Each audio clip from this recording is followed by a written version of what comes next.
Bonjour, bienvenue dans le podcast Vérité. Je suis Ombeline Becker, j'accompagne depuis plus de 10 ans des entrepreneurs, des chefs d'entreprise à s'aligner à leur prochain niveau d'accomplissement au service de plus grand. Dans cet épisode, je reçois Cyril Darmon, un serial entrepreneur depuis 25 ans et surtout un pionnier du digital.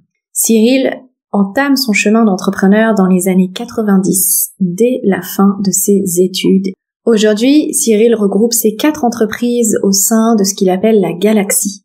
Coachonline.com, qui rassemble 115 coachs et plus de 300 formations. Coolradio.io, qui réunit une trentaine de podcasteurs, dont le podcast Vérité. Je suis très fière de faire partie de ce beau projet. Cool Radio, aujourd'hui, c'est 30 000 auditeurs réguliers tous les mois dans 127 pays. Cyril est également le fondateur de la Warrior Academy qui propose 256 heures de formation pour les solo-entrepreneurs et les TPE, ainsi que l'ENFD, l'École nationale de formation à distance, qui, elle, propose 500 heures de formation en ligne certifiante. Comme beaucoup d'entrepreneurs, Cyril connaît des réussites comme des échecs. Et dans cet épisode, il ouvre son cœur, il partage ses clés, ses ressources, ses difficultés sur son chemin. Et notamment, comment il devient entrepreneur et pionnier du digital dans les années 90. Et c'était comment d'être entrepreneur dans les années 90. Comment réussir comme entrepreneur dans une culture française qui rejette l'échec aussi bien que la réussite d'ailleurs. Comment tenir sa posture de chef d'entreprise et de papa pendant et après un divorce.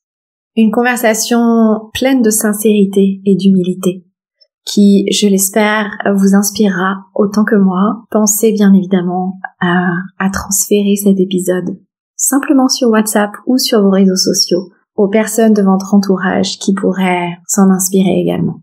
Je vous souhaite une bonne écoute et je vous retrouve à la fin.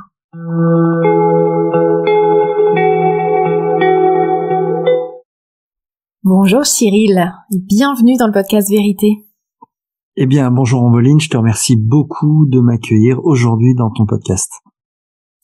Merci à toi pour ta présence et ce temps que tu nous consacres. C'était important pour moi que tu sois là. On peut dire aux auditeurs que le podcast est également diffusé sur coolradio.io que tu as co-créé avec Laurent. Tout à fait. Ça me fait vraiment plaisir parce que j'écoute souvent, régulièrement, ton podcast Vérité que je trouve absolument génial. Et pour moi, c'est un véritable honneur de faire partie aujourd'hui de cette grande aventure de ton podcast Vérité. Merci beaucoup. Cette conversation arrive juste après que j'ai lu un commentaire à propos du podcast d'une personne qui s'étonne en fait que ces conversations soient dans la rubrique entrepreneuriat et pas dans la rubrique dev perso ou spiritualité. Alors ça pourrait, mais c'est un choix que ce soit dans la rubrique entrepreneuriat en priorité. Et c'est pas anodin que j'ai lu ça juste avant notre conversation aujourd'hui parce que je pense que t'es exactement la bonne personne pour partager sur ce thème. Peut-être. Ton expertise, ton expérience de ce chemin de l'entrepreneuriat. Alors, avant de commencer, Cyril, est-ce que tu aimerais nous décrire ton environnement pour qu'on puisse t'imaginer aujourd'hui? Alors, mon environnement, bien sûr, oui, tout à fait. Mon environnement est très simple. C'est d'abord j'habite à Nice. J'ai déménagé de Paris parce que je ne supportais plus la grisaille, le froid, la pluie et la mauvaise humeur des gens. Il fallait que je sois dans un environnement de travail beaucoup plus adapté à mon mindset, qui s'était complètement transformé.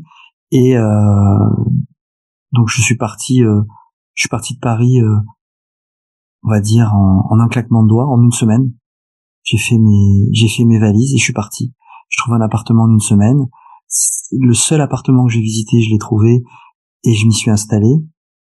c'était exactement ce que j'avais envie. 4 minutes de la plage, en plein centre-ville, une terrasse, du soleil, un bureau, des chambres, quelque chose de vaste pour moi parce que je déteste travailler dans un environnement confiné. Et aujourd'hui, mon bureau est un peu à mon image, c'est-à-dire un canapé, plusieurs écrans face à moi, j'appelle ma navette spatiale, la techno partout, et puis la musique en permanence. Voilà un petit peu. Cool Radio. C'est ça, la Cool Radio, exactement. Coolradio.io en permanence, voilà. Et donc, quelles sont ces grandes étapes qui te semblent importantes de partager aux auditeurs pour qu'on puisse mieux te connaître et donc mieux apprécier ce que tu vas exprimer aujourd'hui? Bah, déjà, si tu veux, j'ai l'entrepreneuriat. Enfin, ça fait partie de mon ADN. Donc toute ma vie s'est construite autour de ça. Ma vie personnelle va en fonction de ma vie professionnelle. Alors c'est vrai que il y a certaines personnes qui vont s'offusquer en disant oh là là, mais comment tu mélanges les deux? Je mélange les deux parce que je ne peux pas concevoir une vie professionnelle épanouie sans avoir une vie personnelle qui va avec et vice versa. Donc la construction de ma vie a été autour principalement de ma vie professionnelle. Alors c'est vrai que j'ai eu des hauts et des bas, mais cette construction s'est faite on va dire à partir de mon adolescence où j'ai eu une adolescence qui était on va dire très dure, avec des parents très durs qui m'ont élevé à la dure et qui m'a forgé un petit peu à me débrouiller tout seul. Depuis l'âge de 16 ans, je me débrouille seul. J'arrive à on va dire à avoir ce que je veux de façon complètement autonome, sans l'aide de personne. Donc depuis l'âge de 16 ans, voilà. Donc j'ai cette construction de vie a démarré à l'âge de 16 ans. Alors pourquoi l'âge de 16 ans? Parce que j'étais fils unique jusqu'à l'âge de 16 ans et quand mes parents ont eu ma sœur, que j'adore bien sûr, ils m'ont littéralement abandonné. Voilà. Donc j'étais obligé de me débrouiller seul dans ma vie de petit garçon, enfin d'adolescent et puis ma vie d'adulte après. Et je me suis construit en fin de compte de par moi-même avec des hauts et des bas. Puis j'ai décidé de me lancer dans l'entrepreneuriat parce que j'acceptais pas la hiérarchie et je me suis lancé dans ma première entreprise et puis là ça a été des ascensions fulgurantes. J'ai appris beaucoup de choses à mes dépens, puis des gros plantages que j'ai appris aussi à mes dépens et puis voilà, c'est la vie d'un chef d'entreprise. Et alors, donc tu crées cette première entreprise, tu as quel âge? J'ai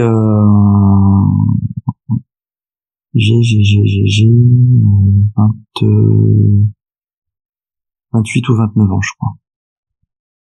Ouais. Et à part le fait d'éviter la hiérarchie, est-ce qu'il y a autre chose qui te motive ou qui t'intéresse à ce moment-là? Oui, c'est la création. En fin de compte, je suis animé depuis ma jeunesse par la création, créer quelque chose. J'adore créer, j'adore je dessine, je peins, je fais de la musique. J'aime énormément tout ce qui est création. Et pour moi, être complètement libre de pouvoir créer passer aussi obligatoirement par l'entrepreneuriat.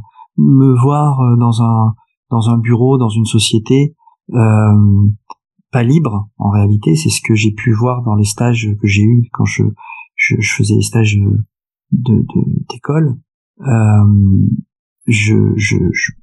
J'étais dans un cadre, voilà. Alors que là, j'ai toujours pu exprimer ma propre créativité à travers les entreprises que j'ai pu créer. Donc c'est aussi un des points importants de mon développement, la créativité. La créativité et donc la liberté de créer. La liberté de créer complètement. Libre, en fin de compte la liberté, tout simplement. Aussi, c'est vrai que c'est très important pour moi d'être libre, de pas avoir de contraintes. Et toute ma vie a été aussi rythmée par cette façon d'être qui a fortement déplu à pas mal de gens. Mais c'est pas grave. Et donc, qu'est-ce qui se passe enfin, ta première entreprise, c'était quoi d'ailleurs? C'était dans l'informatique, Oui, c'était dans l'informatique. Moi, j'ai fait une école d'ingé en informatique. Et puis, avant même qu'on termine l'école avec mes futurs associés, on s'était dit, bah tiens, on va se monter une boîte. Et on a dit, on va monter une boîte. Une boîte de quoi? Mais on savait pas. Une boîte d'informatique, super. On ne savait pas faire de facture, on ne savait pas faire de gestion parce que tous les cours de gestion on les avait séchés. Donc on était vraiment à la ramasse, mais on avait envie de monter une boîte. Donc on a monté cette boîte d'informatique. Au départ, comme on était un peu spécialisé en intelligence artificielle, c'est la grande mode en ce moment, on créait des systèmes intelligents pour grands patrons. Et c'est parti comme ça. C'est parti. Là, on est en quelle époque? On est à quelle époque, tu vois? On est dans les années 90. Ouais. Dans les années 90, 95 ans. Et voilà. Et on est parti comme ça. Ok. Et alors après? Alors après. Donc on est parti à 4. On était 4 potes de promo. On s'entendait super bien. De toute façon, on faisait la fête tout le temps ensemble, et on s'est dit voilà, on monte une boîte, allez, on y va, et on est parti. Donc là, je me rappelle la première, ce qu'on a fait avant d'aller immatriculer la boîte au greffe. On s'est fait un week-end à Amsterdam, tous les 4. On s'est dit ça sera peut-être le dernier week-end de notre vie. On va pouvoir faire une fête, et on a fait une fête. Voilà, je me rappelle de cette fête, et je pense que chacun d'entre nous se rappelle encore de cette fête. Elle était mémorable, et on est arrivé, je me rappelle, le lundi matin au greffe à Évry pour immatriculer la société, mais on était dans un état pitoyable. Et on a ouvert notre société comme ça. On était très fiers d'être immatriculés.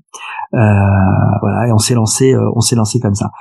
On est resté à 4 pendant presque un an et demi.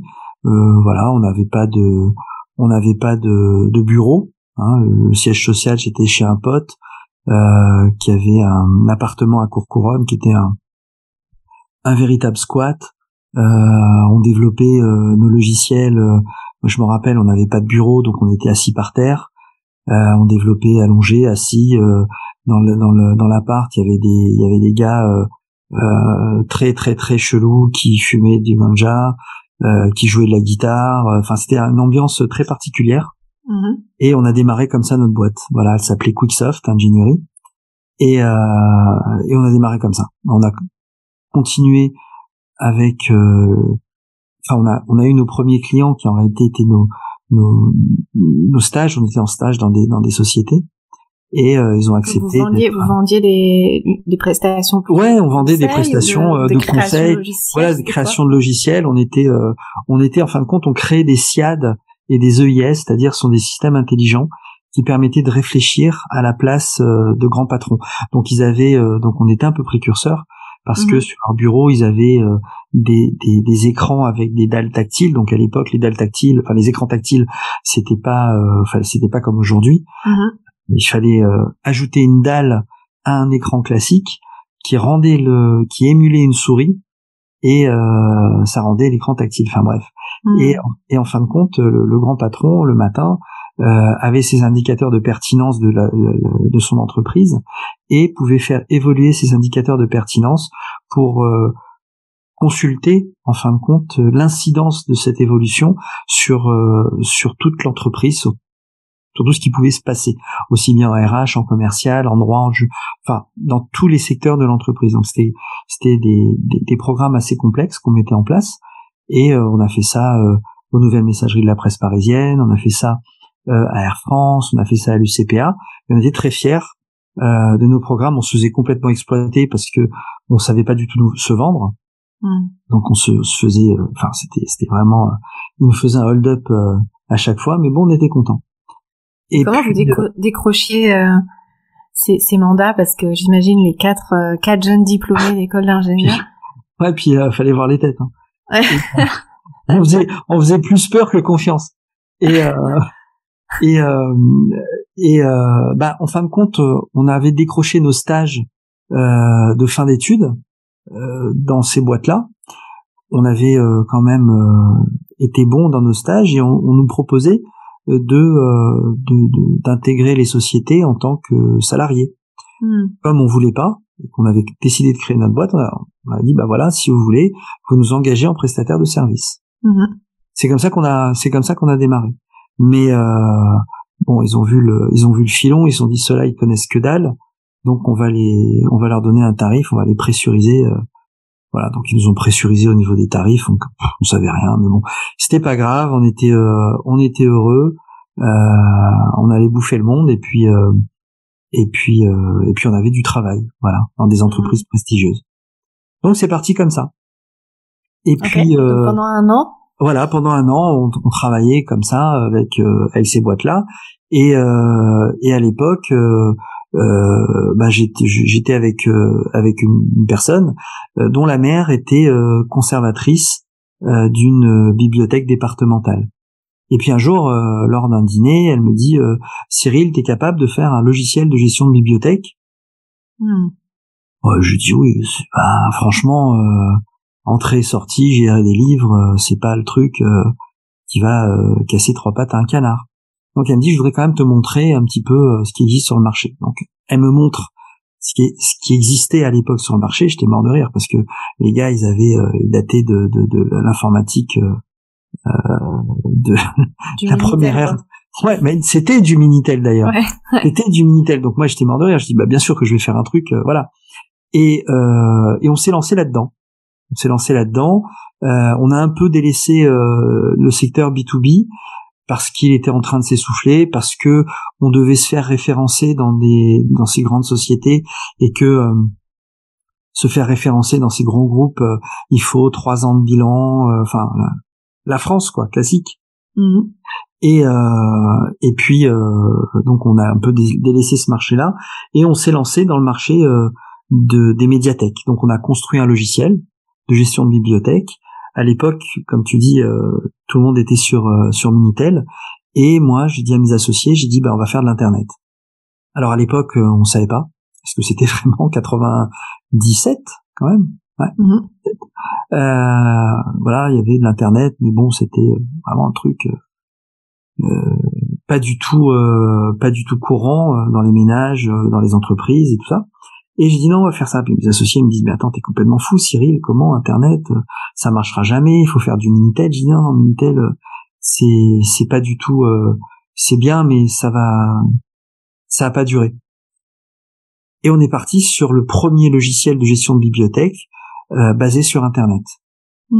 Et là on a mis quand même une bonne année pour le sortir. Alors on n'avait plus d'argent. On n'avait plus rien.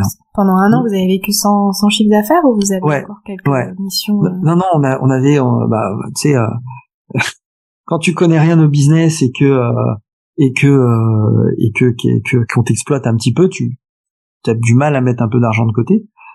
Et donc on a vécu pendant un an, mais c'était très très très très dur. On n'avait pas une thune. Voilà, donc on avait, il y avait qui étaient chez leurs parents, il y en avait qui vivaient seuls. Enfin bon, c'était compliqué.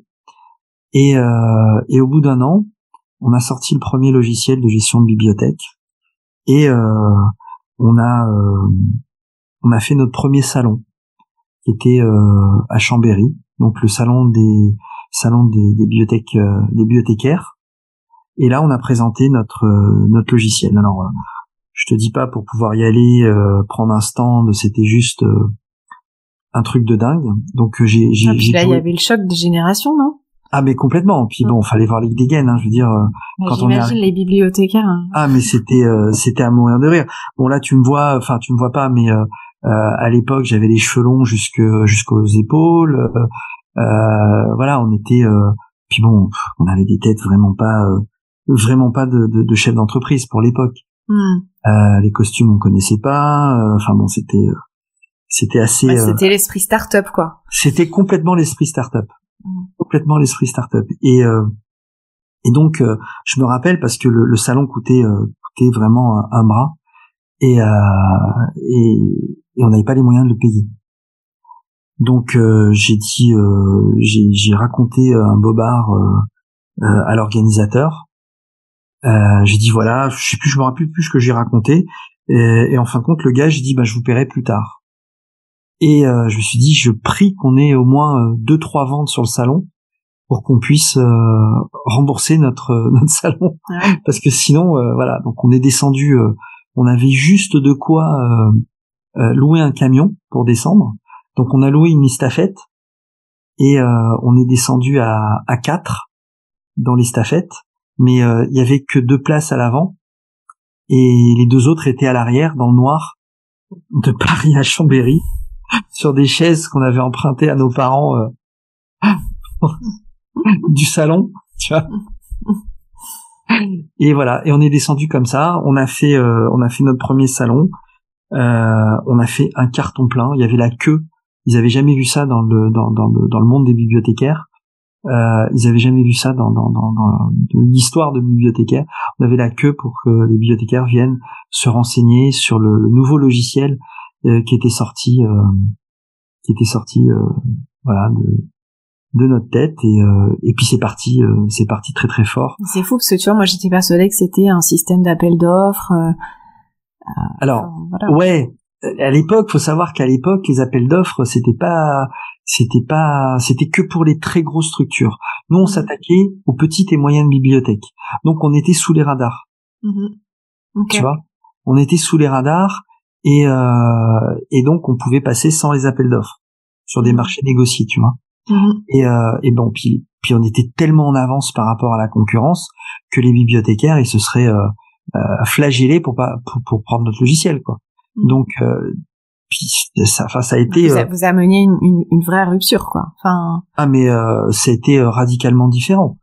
Déjà au niveau des interfaces, au niveau de la gestion même des livres, enfin c'était on a fait une vraie révolution dans le milieu de la bibliothèque.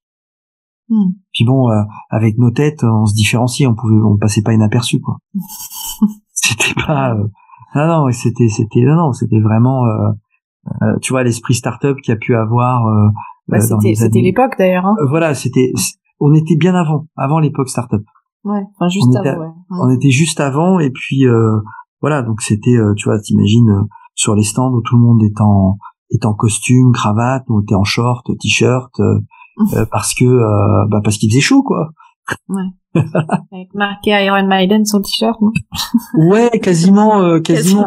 Ouais, quasiment, tu vois, je veux dire, il y en avait un, tu vois, j'ai deux de mes associés qui étaient guadeloupéens, et voilà, il y en avait un qui avait un t-shirt d'une feuille qu'il faut pas montrer, tu vois. Donc, voilà, c'était marrant, quoi. Ouais, c'est fou. Ouais, c'est un très bel, voilà. C'est très inspirant, voilà. Voilà, et puis ça a démarré comme ça. Ouais. Et donc vous êtes resté sur ce business des bibliothèques? On est resté sur ce business des bibliothèques pendant presque 20 ans. Ah ouais, ok. Ouais.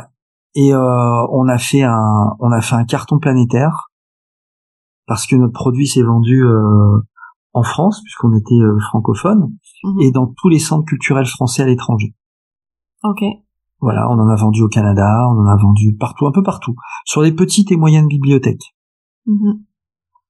Et c'était ça a été une aventure juste magnifique. Et vous êtes restés tous les 4 pendant 20 ans? Ouais, on est restés tous les 4 pendant 20 ans. Aussi. Ouais, c'est magnifique. On s'est séparés malheureusement sur une Discord d'un associé qui a mis une merde fabuleuse. Si tu veux, quand tu gagnes pas d'argent, il y a pas de problème. Ouais.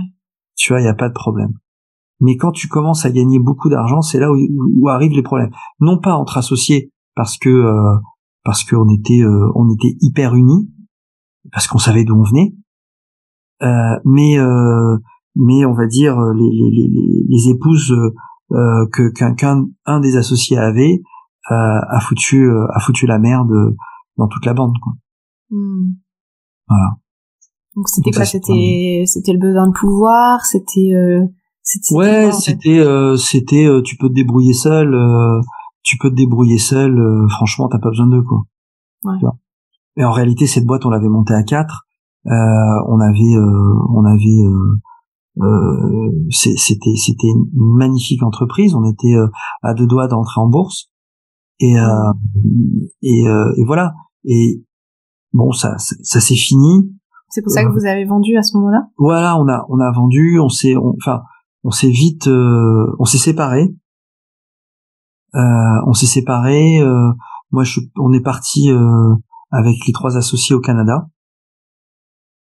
Et on a continué encore à travailler dans le monde de la bibliothèque, et puis après on a vendu pour pouvoir faire autre chose, chacun de notre côté. Jusqu'à il y a allez 2 ans, 3 ans, j'étais dans un trip, non, je dis pas 2 ans, 3 ans, non, je dis quand même bien avant, 5 ans, 6 ans, voilà, 5 ans, 6 ans, j'étais dans un trip vraiment profit, argent, je m'éclate, les voitures, tout ça, voilà. Bon, et puis quand j'ai commencé à faire de l'accompagnement en digital marketing avec des infopreneurs, des thérapeutes, dans le milieu du développement personnel, j'ai eu des prises de conscience assez importantes sur le développement personnel. Et là, mon mindset a commencé à radicalement changer. Donc en fait, c'est intéressant parce que donc on va dire que après avoir vendu l'entreprise, et bon, il s'est passé peut-être d'autres choses entre temps, mais après tu as créé Coach Online. Ça? Tout à fait. Tout à fait. C'est ça que voilà. Et en fait, tu as répondu à un besoin de ce marché-là qui était en essor. Mais toi-même, tu baignais pas encore dans ce... Alors, si tu veux, je fais de l'accompagnement depuis 7 ans. Ouais.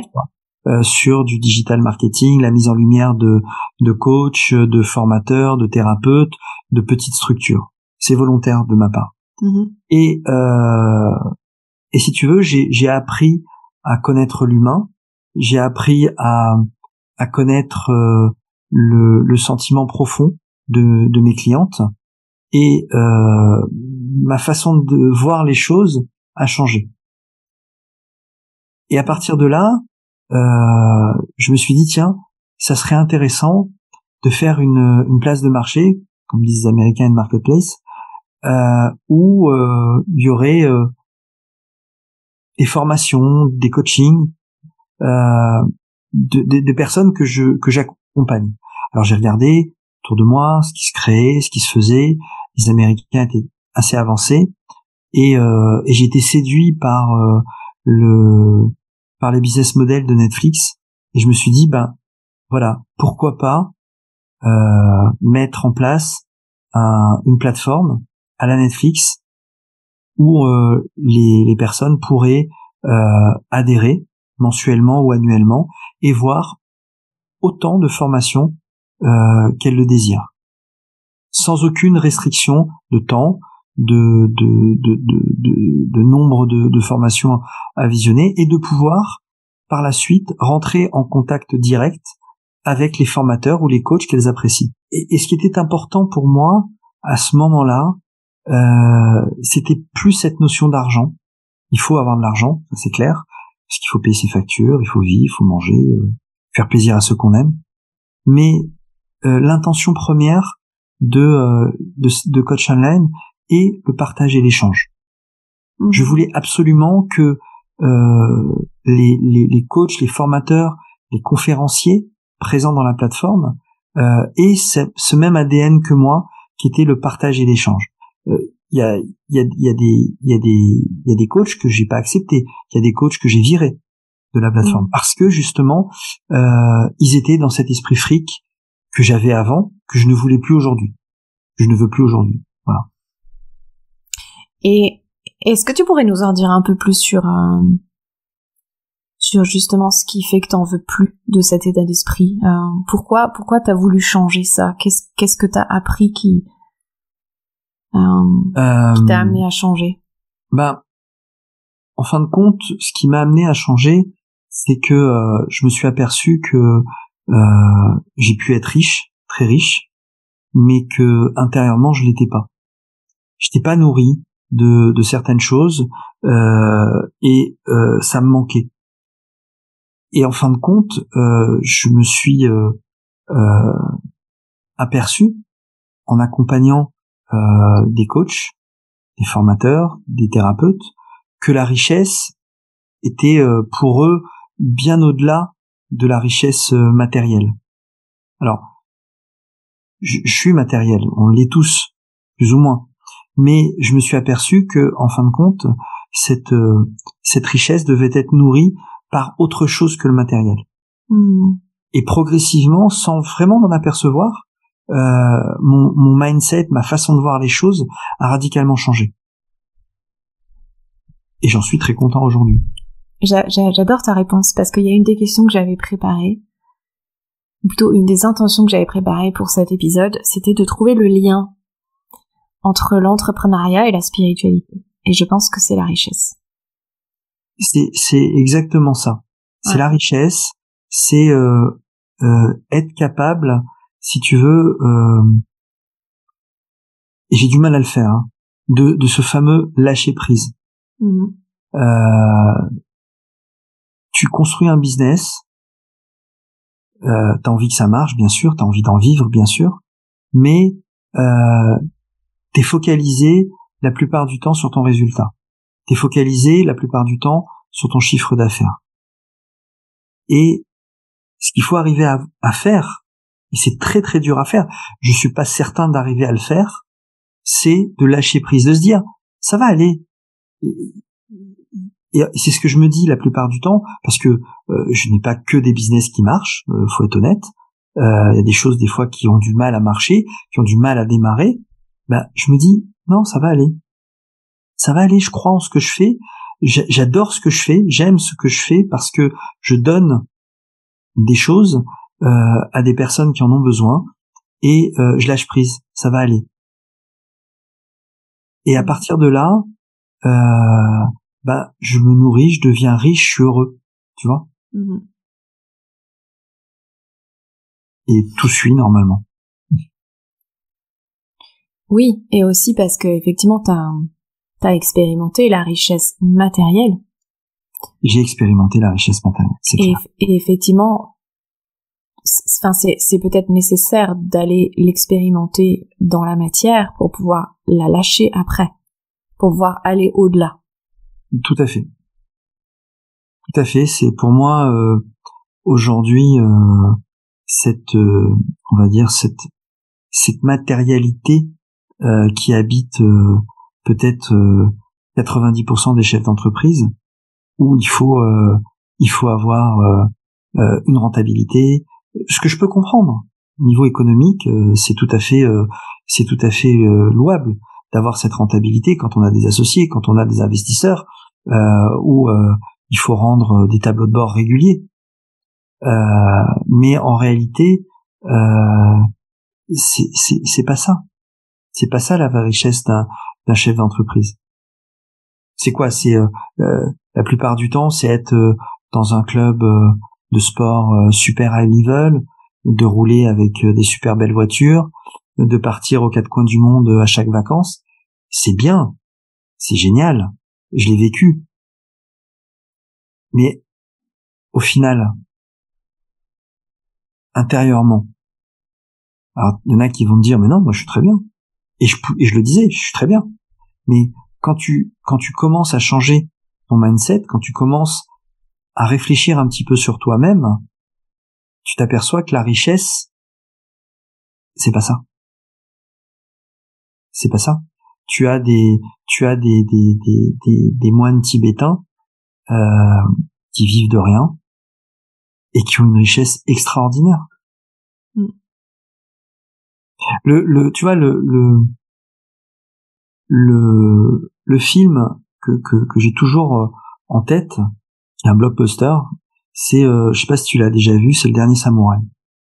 Non. Et c'est un film extraordinaire pour moi parce que c'est un film qui est martial et c'est un film qui permet c'est avec Tom Cruise et c'est un film qui permet, quand tu réfléchis bien à la profondeur de ce film, qui permet de la connexion aux vraies valeurs. Et ça, c'est juste extraordinaire. Moi, je l'ai compris parce que je fais des sports de combat depuis mon plus jeune âge. Et c'est vrai que l'esprit martial, c'est un esprit qui permet de te nourrir d'autres choses que la richesse matérielle. Oui, ça te connecte à plus grand. Tout à fait. Alors attends, j'ai perdu mon idée. C'était par rapport à la richesse. Oui, je voulais faire le lien entre finalement cette découverte de la véritable richesse et cette notion de liberté, qui était en fait le déclic de ta première entreprise. Alors, si tu veux, la liberté est venue dès le début, cette envie d'être complètement libre et de pouvoir évoluer comme bon me semble. Je me rappelle d'une phrase très très dure que mon père m'a dite quand je suis revenu du greffe du tribunal, en disant à mon père, tribunal de commerce, en disant à mon père, je suis super content, ça y est, j'ai ma société, je suis immatriculé. Et il m'a regardé froidement et m'a dit, super, t'as trouvé le moyen de dormir le matin. Waouh. Et tu vois, aujourd'hui, ça fait très longtemps et ça résonne toujours en moi. C'est pour ça que tu te lèves à 6h. C'est pour ça que je me lève à 6h et même avant, des fois. C'est pour ça que tu dors pas, en fait. C'est pour ça que je dors pas, exactement. C'est pour ça que je dors pas. Et voilà. Et si tu veux, cette liberté-là, j'en ai pris conscience tout au long de ma vie, quand j'ai démarré ma boîte. Et en fin de compte, t'es libre de pouvoir faire ce que t'as envie, mais en réalité, t'es moins libre qu'un salarié. Parce que, en fin de compte, quand tu es chef d'entreprise, tu es chef d'entreprise H24. Moi, j'ai jamais travaillé pour personne. J'ai toujours travaillé pour mon propre compte, mes propres entreprises. Mais je voyais mes potes qui étaient dans des grosses sociétés qui me disaient « Ah, mais moi, 18h, quand je m'en vais, je ferme la porte, c'est fini. » Mais oui, mais je pense que la différence, c'est que tu travailles pour personne, mais tu travailles au service d'eux. Exactement. Et moi, je pouvais pas. Voilà. Donc, je préférais travailler comme un dingue et d'être complètement maître de mon destin, de ma façon d'être au quotidien, plutôt que d'avoir cette liberté de pousser la porte le soir et de m'en foutre en fin de compte, parce que c'est comme ça que sont la plupart des salariés. Et de m'investir dans ce que j'avais envie de faire. La richesse, elle vient comme moi je la conçois aujourd'hui, et je viens de te l'expliquer, elle est venue après.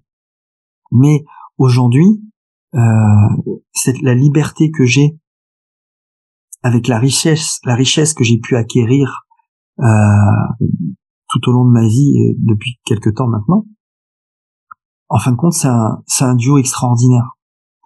Parce que la volonté que j'ai d'aider les gens, la volonté que j'ai d'accompagner, c'est pour moi une richesse énorme, avec cette faculté de liberté qui est juste magnifique. Parce que aujourd'hui, je fais véritablement ce que je veux.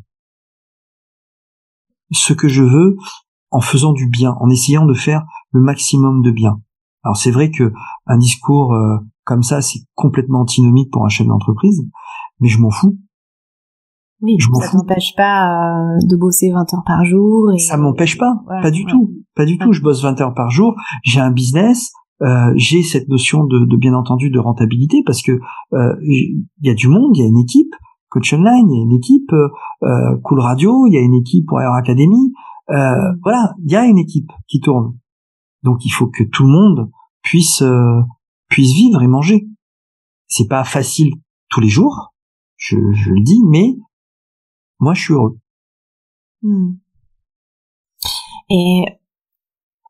Et en fait, depuis tout à l'heure, je cherche, c'est un peu comme qu'est-ce qui vient en premier, tu vois, la poule ou l'œuf.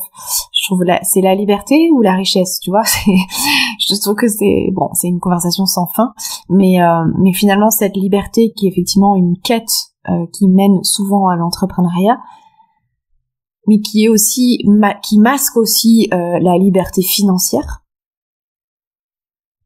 dont peut-être les entrepreneurs parlent moins.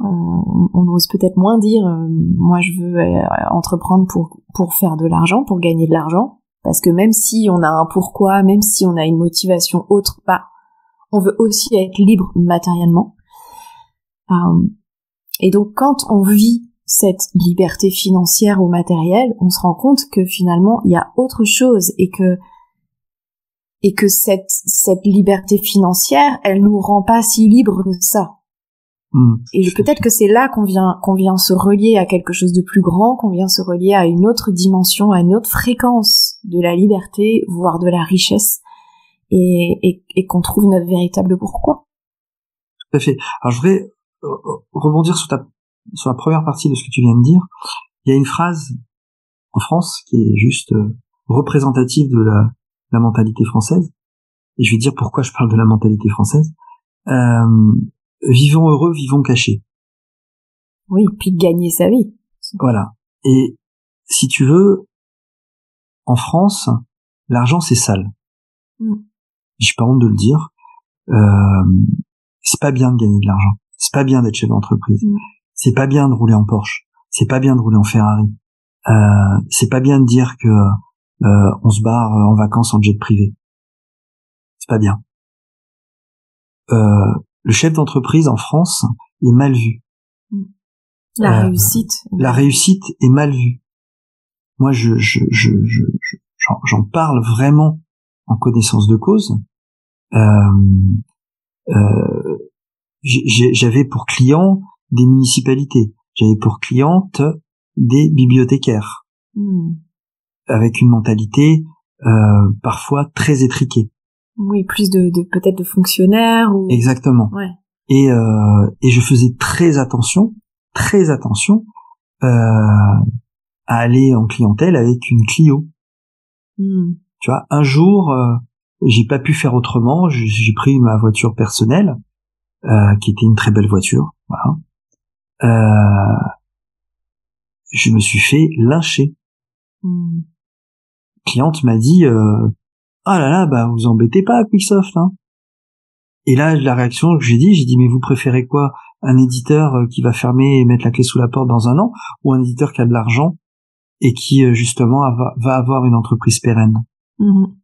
Ah bah oui, je préfère une entreprise pérenne. Bah oui. Mais effectivement, comme tu dis, il y a cette image en France où faire de l'argent est forcément au détriment des autres. Exactement. Moi j'ai vécu dans 2 pays différents, enfin dans 3 pays avec la France. J'ai vécu au Canada, qui a une mentalité américaine, même si ils se disent nord-américains avec la langue française, au Québec par exemple. En réalité, ce sont des Américains. Ils détestent qu'on dise que ce sont des Américains. Et si on a des Québécois qui nous écoutent, ils vont me lyncher. Mais c'est pas grave, j'assume. On les embrasse quand même. Bah oui, en plus j'adore le Québec. Bah oui. Donc voilà.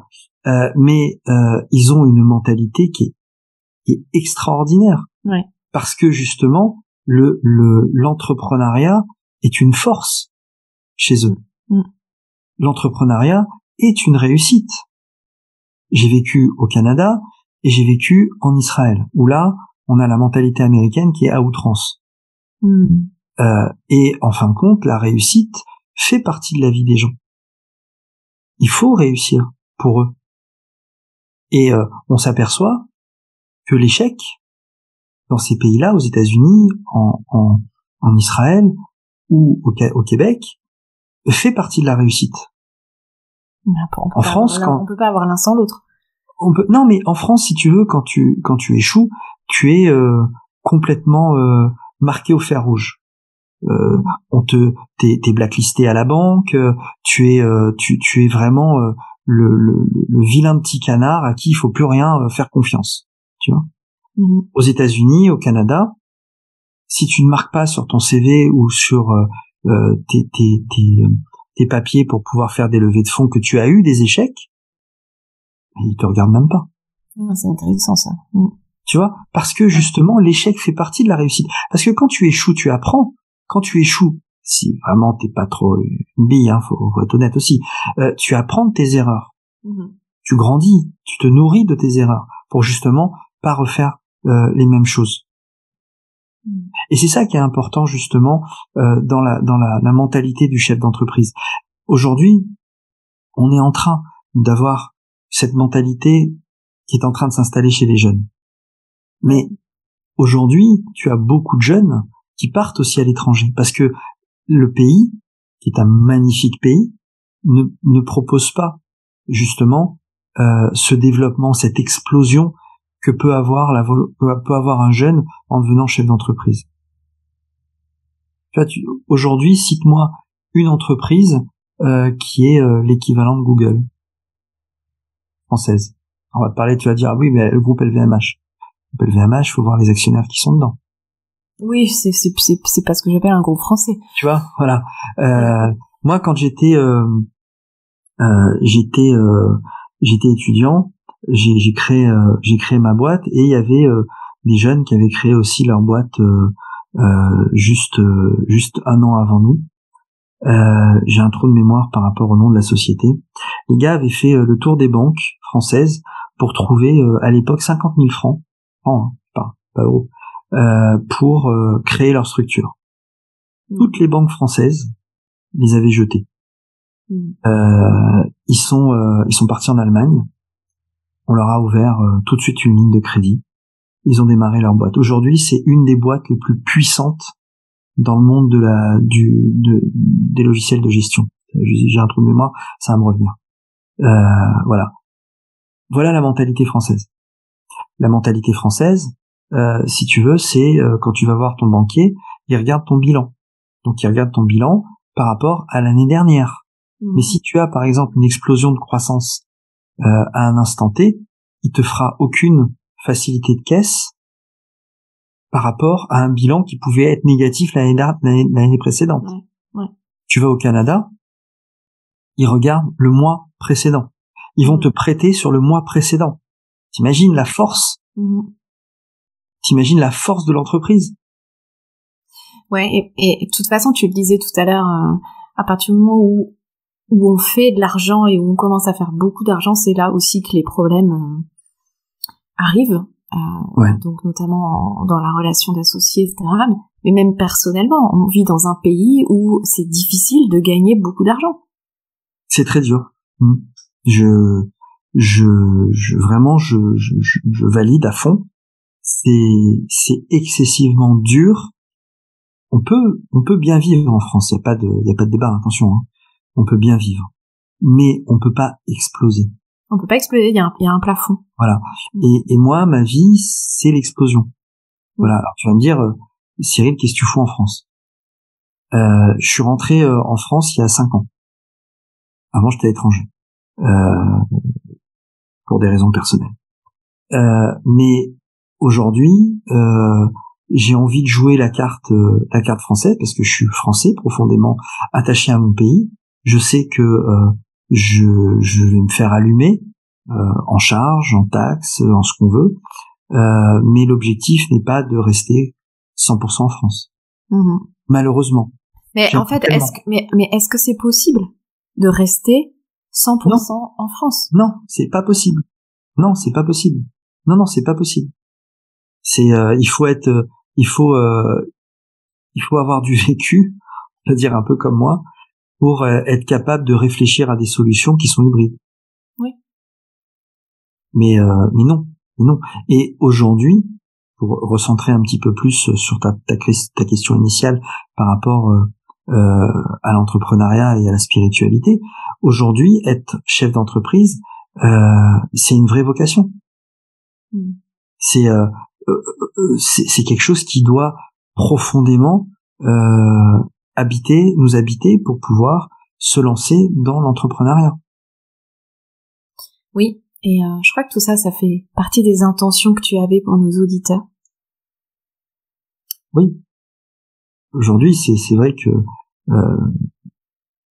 être chef d'entreprise, c'est être heureux, c'est ne pas avoir peur de se lancer, parce que pour moi aujourd'hui, se lancer dans l'entrepreneuriat en 2023, c'est de l'inconscience, mais chaque chef d'entreprise a une part d'inconscience justement, et c'est ça qui fait la beauté d'un chef d'entreprise, et de pas avoir peur de se lancer malgré tous les freins qui peuvent se présenter à nous dès qu'on crée une entreprise. On a tous les requins des taxes qui nous tombent dessus pour commencer à payer, et surtout ne pas avoir peur ou ne pas avoir honte de dire qu'on réussit. Oui, pour moi devenir chef d'entreprise ou entrepreneur, c'est s'autoriser à être heureux en fait. Ouais, c'est s'autoriser à être heureux, c'est s'autoriser à avoir une vie différente. Parce que quand t'es chef d'entreprise, tu as des amis qui sont différents que si tu avais des amis salariés. Parce que le 15 du mois, quand tu dois aller faire les paiements des charges de tes collaborateurs, ça te fait chier. Et quand t'es avec des amis qui sont salariés, tu leur dis oh là là, demain c'est les charges, je les fasse. Le gars il te regarde, il dit bah ouais, c'est normal. Tu vois, le gars il te comprend pas. Ouais. Le gars il te comprend pas. C'est peut-être un super pote, mais il te comprend pas. Donc en fin de compte, c'est une vie différente. Et tu t'aperçois que tu attires à toi la même catégorie de personnes. Tu sais, enfin le slogan du podcast, c'est élever la conscience des chefs d'entreprise, et je pense qu'on parle de ça en fait. C'est juste un niveau de conscience qui est différent. Et quand on dit devenir chef d'entreprise, c'est être inconscient. Enfin, c'est de l'inconscience, mais en fait, est-ce que ça serait pas de la conscience justement? Oui, c'est de la conscience, tout à fait. Non, t'as tout à fait raison. C'est de la conscience parce que tu prends conscience quand tu deviens chef d'entreprise de ta différence. Et de ta différence, tu fais une véritable force. Donc effectivement, c'est une vraie prise de conscience et pas de l'inconscience, parce que tu prends cette vraie conscience de pouvoir faire cette différence. Ouais, et puis d'incarner ta différence, ta singularité, ta vision du monde. Tout à fait. Une entreprise, même si t'es seul, c'est un monde en soi. Parce que t'es dans ton univers, parce que tu crées, parce que tu innoves, parce que tu développes un produit, tu développes un service, et c'est ton environnement, c'est ton monde, c'est ta bulle. Alors quand on est plusieurs, tu crées un véritable écosystème. Tu crées un véritable monde. Et puis même quand on a une entreprise individuelle, comme c'est mon cas, il y a quand même un écosystème, parce que l'entreprise, elle est au contact de clients, de partenaires, de fournisseurs. Donc ce sont uniquement des écosystèmes, et on parle dans le podcast souvent, t'as dû entendre ça de cet organisme vivant qu'est l'entreprise. De percevoir sur ce plan-là aussi comme un organisme qui a finalement son autonomie, qui a une croissance naturelle. Et souvent, ce que je remarque aussi dans mes accompagnements, c'est à quel point parfois l'entreprise est déjà plus avancée que son dirigeant. Oui, tout à fait. Alors, c'est vrai qu'en droit, on parle de personne morale quand tu parles d'une entreprise. C'est pour ça que c'est vivant. C'est pour ça que l'entreprise vit. Et c'est vrai que tu peux être dépassé par les événements de ton entreprise. Elle peut aller plus vite que toi. Effectivement, elle peut vivre plus vite que toi. Mais une entreprise vit et meurt comme un être humain. Oui. Comme la vie, hein. Comme la vie. Exactement. Et d'ailleurs, quand tu crées une entreprise et que tu élabores tes statuts pour 99 ans. Oui. Alors, voilà. Et au bout de 99 ans, faut les renouveler, mais bon, c'est pas là, quoi. J'avais noté différentes thématiques à partager avec toi. Je vais te les proposer, tu vas choisir. D'accord. Donc j'avais parlé de la relation à l'argent, on a déjà un peu abordé. De ce qu'est l'entrepreneuriat, de la notion de réussite et des apprentissages et des ressources sur ce chemin de la réussite. De la notion du pourquoi, de à quel moment on se met au service de plus grand. Le lien entre la stratégie et la spiritualité. Qu'est-ce qui vient avant quoi? Et bien évidemment, cette vie de papa solo et d'entrepreneur. Est-ce qu'il y a un thème mais tous me plaisent. Bah ouais, je sais. Mais tous. Qu'est-ce qui te semble Et là tu me tortures là, tous me plaisent. On a combien de temps? On a la journée, on a la nuit, on a on va organiser un séminaire, je pense, pour tout ça. Alors après, il y a forcément des points communs entre tout ça. Mais Alors, moi, ce que j'ai mis en stabilo sur ma feuille, c'est les ressources pour réussir. Les ressources pour réussir. Il y a deux thèmes, moi, qui me parlent. Effectivement, les ressources pour réussir et l'entrepreneur de papa solo. Bah oui, mais je pense que c'est lié. Alors, qu'est-ce que tu aimerais nous dire par rapport à ça? Les ressources que tu as développées. Je vais faire un mix des deux, si tu me permets. Eh ben, avec plaisir. Si tu veux, en parlant de ma propre expérience, j'ai très vite été un entrepreneur, tout de suite, entrepreneur dès que je suis sorti de l'école, et je me suis marié, j'ai eu des enfants, et très vite j'ai divorcé. Donc très vite, je me suis retrouvé entrepreneur, papa solo. Et quand tu divorces, tu y laisses des plumes. Tu y laisses beaucoup de choses, mais pas que de l'argent, parce que tu y laisses tu y laisses la moitié de ton cœur, tu y laisses la moitié de ton âme, tu laisses une moitié de toi en réalité, qui t'affecte énormément au niveau de ton mental, et qui t'affecte dans le quotidien, et qui t'affecte dans le développement de ton entreprise. Alors quand tu y laisses autant de plumes, et on va prendre les plumes comme toutes les plumes, t'as du mal à trouver les ressources pour pouvoir te développer, pour pouvoir te forcer à mettre de côté ce que tu as de douloureux, pour pouvoir te lancer dans la bataille du développement de ta société. Et il faut avoir ça crée une faille, en fait. Ouais, mais il faut avoir une force mentale énorme, je dis vraiment énorme, pour pouvoir prendre de plein fouet cette situation de vie. Parce que moi, quand ça m'est arrivé, j'avais à l'époque plus d'une 60aine de salariés.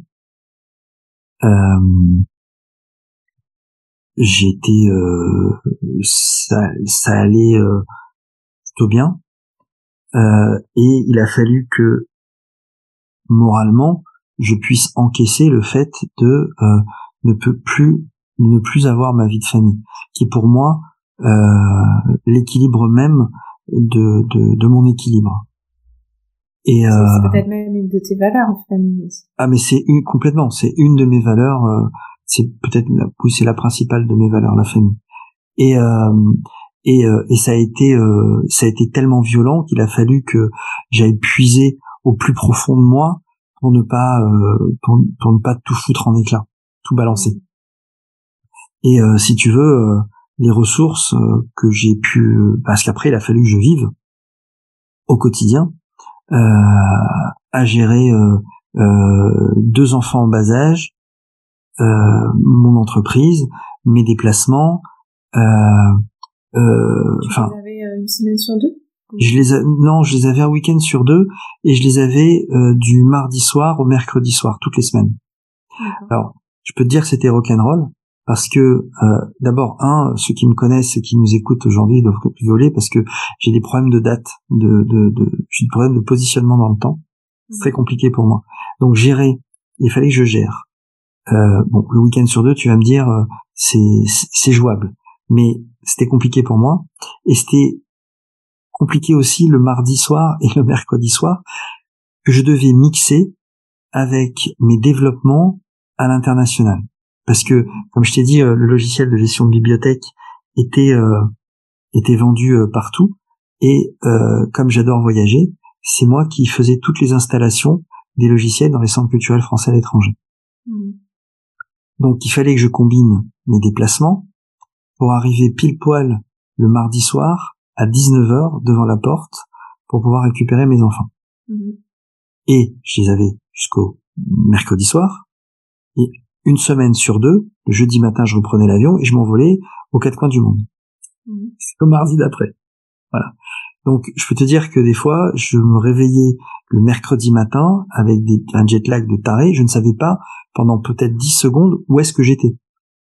Ouais. Voilà.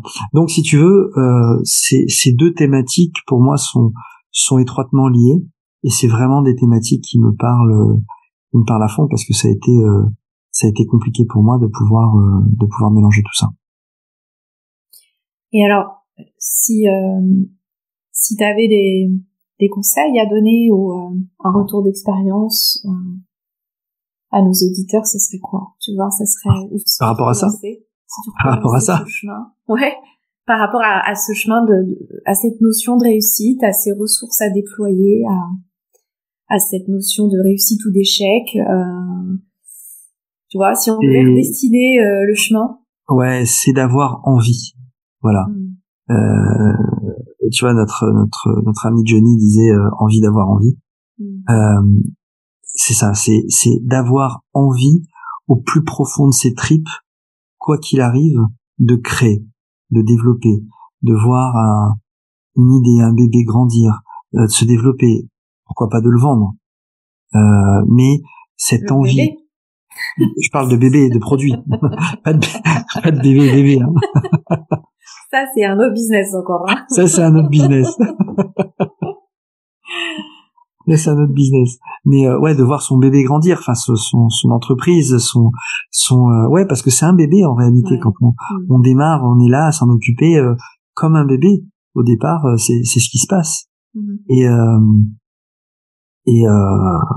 ouais, ce que je peux donner comme conseil, c'est vraiment avoir cette envie qui est profondément vissée à nos entrailles, pour que justement, quand il y a des coups de grisou, plus ou moins forts, cette envie elle reste, parce que la plupart du temps, quand on a envie de faire, on commence à faire, premier coup grisou, on se dit tiens, deuxième coup on lâche. Et en réalité, moi ma devise c'est ne jamais lâcher. Même quand j'ai 2 genoux à terre, je continue à avancer. Même si je dois ramper, j'avance. pour m'arrêter, faut me tuer. C'est quoi cette envie que tu as? Tu vois, c'est cette liberté de créer. Ouais. C'est cette liberté de pouvoir me réaliser. Et aujourd'hui, justement, c'est cette envie de pouvoir donner, cette envie de pouvoir échanger, cette envie de pouvoir partager avec ce que j'ai pu faire dans ma vie, l'expérience que j'ai pu avoir, et de pouvoir mettre ce que j'ai au service des autres. Mais en quoi c'est important? En quoi c'est si important pour toi? Pourquoi c'est si important? Alors, il y a deux choses. D'abord, je te dirais, je ne sais pas. C'est quelque chose qui me prend aux tripes comme ça. Et deux, quand je vois dans certaines expressions de mes clients, la satisfaction qu'ils peuvent avoir quand on a des coachings ensemble, quand ils ont atteint leurs objectifs, et c'est de voir dans leurs yeux cette satisfaction, la satisfaction de dire qu'en fin de compte, ce que j'ai donné a véritablement servi à quelque chose. Je sais pas si j'ai répondu à ta question. Et ça sert à quoi? À me nourrir, tout simplement. Et l'autre, ça lui sert à quoi? L'autre, à quoi ça lui sert? Ouais. Eh ben justement, à être heureux par rapport à l'objectif qu'il a pu se fixer ou qu'on a pu se fixer. Ouais, tu vois, pour moi, il y a cette notion de liberté. On a parlé de la liberté de créer, on a parlé de la richesse, mais en fait, c'est la liberté d'être et la liberté d'être heureux. La liberté d'être heureux, oui, tout à fait. Tu vois, d'être satisfait, d'être heureux dans la réalisation de ce qu'on a eu envie de mettre en place. Quand j'accompagne et qu'on arrive à obtenir l'objectif qui se sont fixés ensemble, et de voir justement les personnes heureuses, de pouvoir d'avoir réussi à atteindre leurs objectifs, à pouvoir effectivement se réaliser. Et c'est vrai que la plupart des personnes que j'accompagne, dans leur réussite, quand ils réussissent, c'est cette réalisation qui est de pouvoir travailler, de pouvoir être heureux, de pouvoir avoir du temps libre et de pouvoir profiter des gens qu'ils aiment. Voilà pour moi la clé véritablement de l'entrepreneuriat. Ça pourrait être un nouveau slogan, ça, de mettre la stratégie digitale au service de notre bonheur. Tout à fait. Tout à fait.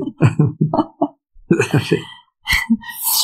Et merci Cyril pour ce partage. Est-ce que t'aimerais alors, enfin, on pourrait aller évidemment beaucoup plus loin dans cette notion d'envie que tu partageais comme ressource pour réussir. Moi, je rencontre tellement de personnes qui n'arrivent pas à avoir envie ou qui ne savent pas vraiment de quoi ils ont envie. Et je trouve que c'est quand tu sais ce que tu veux, ce que tu désires, après, tu vois, c'est effectivement plus facile peut-être d'avoir la motivation de se relever, de dépasser des défis, etc. Mais il y a tellement de personnes et il y a beaucoup de femmes. Je sais que tu accompagnes aussi beaucoup de femmes. Il y a beaucoup de femmes qui n'osent pas désirer, qui n'osent pas avoir envie de quelque chose. Il y a une censure en fait. Tout à fait. Et tu l'as très justement souligné. Cette envie et cette censure qu'ont les femmes. Je sais plus sur quel poste je disais ce matin qu'on donnait la place. Ah oui, c'est sur le festival de Cannes, du film de Cannes où justement les femmes sont mises à l'honneur. Vous avez, pour moi, les femmes sont nettement supérieures aux hommes. Je vais m'attirer les foudres et les pas foudres. Pourquoi? Un mec... On va te traiter de féministe. Ouais, on va me traiter de féministe, je m'en fous. Un mec, il fait son job. Il part le matin, il rentre le soir. Une femme, elle fait son job, elle part le matin, elle rentre le soir. Elle s'occupe des enfants. Alors maintenant, on a quand même la société qui a vachement évolué, où les hommes participent. Mais pendant très longtemps, la femme s'occupait des enfants, la femme s'occupait du ménage, la femme s'occupait de la maison. Elle avait 3 jobs, en plus de son job. En réalité, tu t'aperçois que les femmes, elles ont une capacité à entreprendre, une capacité à gérer plusieurs choses à la fois, qui est juste phénoménale. Et c'est véhiculé de façon transgénérationnelle dans la mentalité des femmes, où justement la femme s'auto-limite à certaines choses. Oui, beaucoup plus facilement dans le devoir que dans l'envie, en fait. Bien sûr. Alors après, quand on va voir une femme qui cartonne, on va dire celle elle est carriériste, elle en a pour sa gueule, etc. Et, ouais, ou elle a couché pour. Voilà, c'est ça. Voilà, ou elle a couché pour, tu vois. Mais non. Je veux dire, les femmes ont cette place autant que les hommes. Il y a encore que quelques temps, même encore maintenant, où le salaire des femmes est moins que le salaire des hommes, à poste égal. Ouais, mais aussi parce que il y a cette censure qui fait qu'une femme va pas réclamer. Tout à fait. Mais il faut justement que les mentalités changent par rapport à ça. Ouais. Il faut prendre conscience que qu'une femme dans une entreprise, d'abord c'est l'égal de l'homme, voire même mieux. Et d'ailleurs, tu sais, aujourd'hui sur la partie créa de l'entreprise, ce ne sont que des femmes. Parce qu'une femme est beaucoup plus créa qu'un homme. Oui, après on pourrait parler de la polarité féminine et de la polarité masculine. Tout à fait. Puisque la créativité fait partie de l'énergie ou de la polarité féminine. Et, ouais. Alors je me suis un peu perdue là dans le fil de la discussion. On en était à réussir à l'envie, à cette censure et ce besoin de s'autoriser en fait, s'autoriser la liberté d'être, s'autoriser à être heureux, s'autoriser à se réaliser, à s'épanouir, et c'est pas quelque chose d'égocentrique. Et il y a aussi la notion de puissance. Ce podcast, tu vois, il s'appelle Vérité, mais je pourrais aussi faire un podcast qui s'appellerait Puissant. Parce que l'entrepreneuriat, ça t'amène aussi à ça, à voir ta puissance intérieure et à oser la déployer, à passer à chaque fois à un prochain niveau de puissance. Tout à fait. Tout à fait. Oui. Il faut être capable justement de prendre conscience de cette puissance qu'on peut avoir quand on est dans l'entrepreneuriat. Puissance à tout niveau, mais principalement une puissance interne. Justement, prendre conscience de cette différence, de cette puissance qui est complètement différente par rapport, on va dire, à la plupart des gens. Aujourd'hui, t'entreprends avec tes tripes, t'entreprends avec tes idées, et t'entreprends avec ton mindset qui est puissant. Et plus t'es puissant, plus tu vas entreprendre. Donc je pense que aujourd'hui, un entrepreneur doit avoir cette notion, doit comprendre cette notion de puissance. Il doit l'habiter obligatoirement. Oui, et puis il y a aussi la puissance du cœur. Ah, c'est autre chose. Ça, c'est autre chose. Ça, la puissance du cœur, c'est, je pense que soit on l'a dès le départ, soit c'est quelque chose qui s'acquiert avec les expériences de la vie. Et cette puissance du cœur, elle doit elle doit naître à partir d'un changement de mindset. Voilà. Si tu ne changes pas, si tu restes toujours basé sur le même, la puissance du cœur, elle y est pas. Mais à partir du moment où tu mets cette puissance du cœur à l'intérieur de ton entreprise, là, pour le coup, ça change radicalement. Est-ce que le chemin de l'entrepreneuriat, ça serait pas ça? C'est d'arriver à cette puissance du cœur et à la mettre au cœur de l'entreprise? Ben, complètement. Le jour où les chefs d'entreprise auront compris ça, le jour où nos dirigeants auront compris ça, alors on sera dans une société qui sera radicalement différente. Mais c'est pas pour maintenant.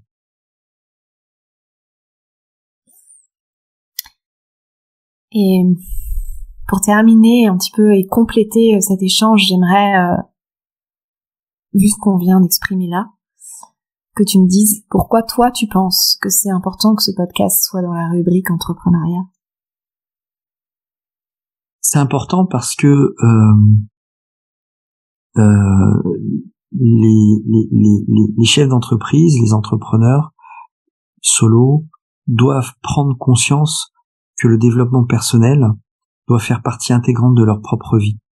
Sans prise de conscience par rapport à son développement, par rapport à son mindset, par rapport à ses envies, par rapport à cette volonté d'être différent, en prise de conscience, le développement de l'entreprise peut se faire, mais pas de la bonne façon. Voilà. Donc je pense que aujourd'hui le développement personnel doit faire partie intégrante de la vie et du développement du chef d'entreprise. Sans ça, aujourd'hui, l'entreprise elle est sur 3 pattes. Oui, ça fait partie des piliers d'une entreprise pérenne et robuste. Tout à fait. Et quand en plus il y a ce niveau de conscience de la puissance du cœur, de servir plus grand et de s'autoriser la richesse sur tous les plans, aussi bien matériel que spirituel, je suis convaincue que c'est de cette façon qu'on change le monde. Tout à fait. Et je pense qu'il y a quand même pas mal de gens aujourd'hui qui sont en train de prendre conscience de cela et qui sont en train de changer. Et qui changent forcément le monde. Mais mis bout à bout, les choses vont changer. Oui, enfin, ma vision des choses, qui m'est personnelle, c'est que ce changement est inéluctable. Il est inéluctable et il doit être inéluctable. Alors, merci Cyril. Est-ce qu'il y aurait quelque chose que tu aimerais ajouter pour compléter cet épisode? Mais plein de choses. Je sais. Mais plein. Mais je pense qu'on a fait quand même un tour assez sympa. Et vraiment, le conseil que je peux donner aux futurs chefs d'entreprise, c'est investissez-vous, aimez ce que vous faites à fond, ne regardez pas à droite à gauche sur des avis qui peuvent être négatifs avec des jaloux qu'on a toujours autour de nous, et allez-y à fond. Voilà. Carrément. Je ne peux que valider. Est-ce qu'il y aurait des intentions, des priorités, des actus qu'on pourrait soutenir pour toi de ces prochains mois? L'actu c'est la création, c'est le fait que Coach Online, la plateforme de streaming vidéo, que coolradio.io, que la Warrior Academy, que notre école de formation à distance, tout est en train de s'uniformiser à l'intérieur d'une gigantesque galaxie qui se met en place de fait et qui est juste un pur bonheur parce que notre intention première, c'est le partage et l'échange. Voilà. Et pour nous, c'est hyper important. Et on voit qu'en fin de compte, ce qui est en train de se mettre en place dans cet écosystème, on avait du mal à le voir au départ, mais tout est en train de s'imbriquer. Les sociétés les unes entre elles, les marques les unes entre elles. Et aujourd'hui, on est en train de mettre en place un business florissant. Faut le dire. C'est pas à l'instant où je te parle, mais ce qui est en train de se mettre en place est juste magnifique parce que le business se construit à l'inverse de toutes les règles économiques qui sont en place aujourd'hui. Voilà. Et ça je trouve ça génial. Et c'est là que tu sais que tu es au service du plus grand. Exactement. Magnifique. Et en fait, c'est un peu la galaxie du bonheur des entrepreneurs que vous êtes en train de créer. C'est un peu ça. C'est un peu ça parce qu'en fin de compte, ce qu'on est en train de créer à travers cet univers, qui est un univers de bien-être et d'entrepreneuriat, qui est aussi un univers de formation, de s'upgrader, voilà, pour aller plus haut. On est en train de bâtir cet écosystème en essayant de réfléchir pour que les investissements financiers de chacun, quand ils veulent prendre une formation, ne coûtent quasiment rien. Voilà. Donc le business model est en train de se mettre en place où justement notre pays nous donne plein de possibilités. On s'en sert pas forcément. Et nous, on va s'en servir à fond justement pour que chacun et chacune puisse se former, on va dire, grandir, se développer, sans payer un sou quasiment. Voilà. Magnifique. Et avec quoi tu repars de notre conversation, de cet épisode, Cyril? Encore une plus grande prise de conscience sur ma façon d'être. Le fait de te parler, de t'avoir raconté un petit peu un morceau de ma vie, m'a recentré un petit peu sur mon chemin, sur ce que j'ai un petit peu vécu, et je me dis qu'en fin de compte, c'est pas mal, que si je devais le refaire, je le referais volontiers. Ça a nourri ton estime de toi? Tout à fait. Je te remercie. Merci. Merci beaucoup, Cyril. Comment les personnes peuvent te contacter? Si tu es d'accord qu'elles te contactent. Bien sûr, si elles me contactent, elles peuvent me contacter directement sur les réseaux sociaux. Cyril Darmon, que ce soit sur LinkedIn, sur Facebook, sur Instagram ou sur TikTok. Voilà, de façon très simple. Sinon, sur mon mail, cyril@coach avec un s-online.com. Voilà, coach-online.com. Et puis on mettra aussi tous les liens dans la description de l'épisode. Ouais, tout à fait.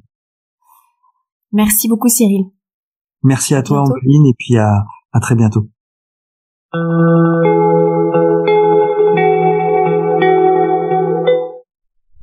Merci d'être resté jusqu'à la fin. J'espère que vous avez déjà partagé cet épisode à au moins 2 personnes de votre entourage afin de contribuer à la visibilité du podcast. Pour me contacter, afin d'être invité sur le podcast, d'avoir un entretien ensemble pour potentiellement faire un accompagnement, ou pour connaître mes actualités et mes programmes à venir, rendez-vous par email ombeline@nous.ceo, nous.ceo, ou dans la description de l'épisode, vous avez tous les liens nécessaires. Je vous retrouve la semaine prochaine pour un nouvel épisode. À bientôt.